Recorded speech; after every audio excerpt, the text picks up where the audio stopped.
Elon Musk released a few interesting messages about Bill Gates, revealing how he exposed what Gates has done.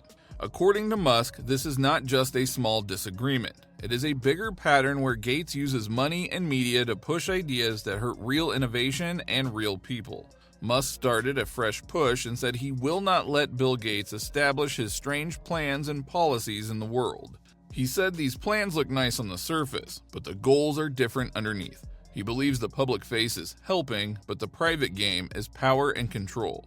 In one example, he claimed that when government money shifts, Gates gets upset because his organizations stop getting paid. When Bill Gates suggested that Musk cannot be serious about solving climate change alone, Musk pushed back hard. He said Gates is not strong in the sciences, and he thinks that Gates often speaks outside his depth. Then Musk explained what he says Gates is doing behind the scenes and why that harms America. So, let's explain everything. Elon had a few very direct messages to his ex-followers, and while posting his view of Bill Gates, he opened up about motives. He replied to a clip about foreign aid cuts and wrote, "Exactly. The real reason Gates is unhappy is that his organization isn't getting billions in U.S. taxpayer money anymore." He used the capital letters to stress that point. He said the moral talk is a cover for a cash flow that slowed. As noted by Bloomberg's Qatar Economic Forum on-stage interview, Musk has not been shy about calling out Gates in public. According to Musk, Bill Gates is not just disagreeing with him, he is shaping the story about him. When Gates talked about harm from funding cuts and warned of big losses of life, Musk reacted with, "Gates is a huge liar." Now that is some harsh language. Musk framed it as the old trick of blaming him for huge problems to make him look evil. He said these claims are not about truth, they are about pushing a narrative that helps Gates. Musk also pushed back on Gates' political talk. In the past, Gates said certain leaders are dangerous and could damage democracy. Musk's view was that this is not sincere. He said it is a way to police speech and turn platforms into tools for one side only. He said the label misinformation gets used to silence people they do not like. He has said many times that free speech is a duty, not just a slogan. And the dislike between these two started back in 2020. Musk was said to be irritated by an August 24th post on Gates Notes, in which Gates highlighted the rapid advances in electric vehicles. Gates praised falling battery costs and increasing competition that gave buyers more choices. But he also argued that even with these improvements, EVs probably would never be practical for heavy-duty transportation, such as semi-trucks, cargo ships, and aircrafts. He pointed to battery size and weight as the core challenge. The heavier the load, the more batteries required, and adding more batteries only increased the overall weight, demanding even more energy to move. Gates concluded that electric power was well suited for short-range travel, but a different set of technologies would be needed for large, long-haul vehicles.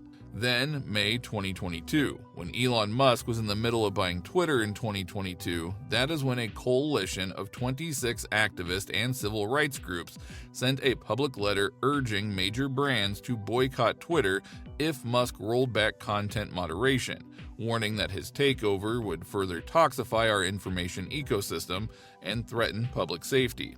Musk publicly hit back, asking who funds these organizations that want to control your access to information, and framing the effort as a coordinated smear campaign to scare advertisers away from a Musk-run Twitter. That set the stage for his supporters to start digging into the money behind the groups leading the boycott threat. Soon after, Breitbart and the Foundation for Freedom Online published an analysis of public grant records, claiming that 11 of the 26 signatory groups were funded directly or via intermediaries like New Venture Fund and Tides Foundation by entities bankrolled with hundreds of millions from the Bill and Melinda Gates Foundation. Business Standard, Benzinga, and other outlets summarized those findings, and Musk amplified them on Twitter, calling Gates' involvement an immoral move, and treating the funding trail as proof that Gates was secretly underwriting organizations trying to damage his Twitter deal and his reputation. Musk also tweeted in response to this news, "Sigh." Then Musk went further. He said the media picture of Gates is not natural. He pointed to a Reuters-branded poll graphic that showed Gates with a better public rating than Musk and wrote, "This is a Reuters poll and Gates pays them off. That said, propaganda does unfortunately work. He was blunt. He was saying the poll is not just data, it is part of a money loop. He did not give documents in that post, so these were his allegations, not proof. As noted in several commentary roundups about Musk regarding polling and media influence, that line got a lot of attention. Next, Musk aimed at The Guardian. A user noted The Guardian said it would not post on X while also asking readers for donations, and mentioned more than $10+ million they had received from Gates-linked funding. Musk replied, "10 million from Gates? Short and sharp. He did not spell out a claim, he let the money numbers sit there and asked people to think. He wanted you to connect the dots. He hinted that money can line up with editorial choices. As referenced in media transparency discussions about philanthropic funding and newsroom grants, this talking point has sparked debate. Then, Walter Isaacson revealed that Musk and Gates met at Tesla's Austin Gigafactory that March to discuss philanthropic efforts. During the conversation, the topic of Gates' short position against Tesla came up, a move that ended up costing him around $1.5 billion when the stock rose instead of fell. Gates apologized, but Isaacson wrote that it did little to diffuse the tension. As Gates put it, once he found out I had bet against the stock, he was really rude to me. But he's rude to a lot of people, so you can't take it too personally. An excerpt of Isaacson's book shared with CNBC noted that Gates shorted Tesla because he believed electric vehicle production would exceed demand and expected to make money on that prediction. Musk, however, viewed Tesla as central to combating climate change, and to him, Gates wagering against an EV company while positioning himself as an environmental advocate was completely unacceptable. In 2023 and 2024, the fight spread to social media and AI. Gates worried out loud about harm from platforms. Musk said such warnings are a way to control speech and keep the approved voices on top. He told Gates and others that X would not be a mouthpiece for one side. He said the platform is for everyone, not just elites. The debate kept heating up. As reported by mainstream outlets covering the X rebrand and policy changes, Musk's free speech first stance became a central theme. And then today, in 2025, it got even louder. Musk replied to a post about aid cuts and said the quiet part out loud.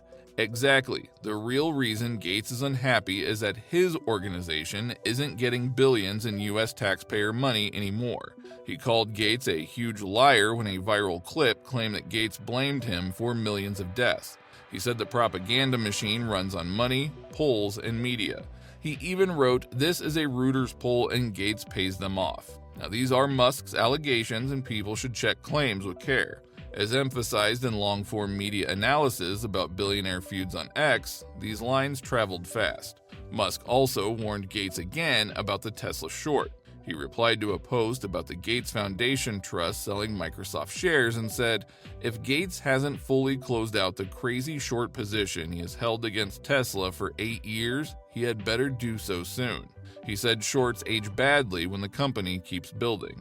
He once said that Tesla scales autonomous driving and the Optimus robot. The numbers will change fast. As echoed in investment columns summarizing Musk's post to shareholders and critics, he tied the warning to coming AI shifts. One of the biggest differences between them, something Gates had mentioned before, was Musk's fixation on colonizing Mars.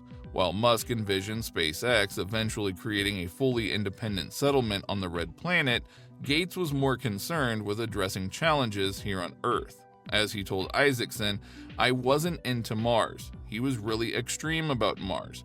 I let him explain his ideas to me, which were kind of strange. It's this wild idea where if there's a nuclear war on Earth, the people on Mars will survive and come back after we've destroyed each other." The bigger point from Musk is simple to follow. He says innovation, free speech, and honest markets matter. If you short the company pushing clean energy while preaching climate virtue, you are not helping. If you fund outlets and then they praise you, people should at least know about that. If you call other people dangerous but push rules that silence them, that is not democracy, that is control. In my next video, Musk reveals Gates' secret motivation, and it has nothing to do with climate change or money. According to Musk, it's about something much darker: Gates' fundamental dislike for humanity itself. You'll hear the exact moment Musk realized this during their private meeting and why he now believes that Gates is actively destroying America from within. End screen is live.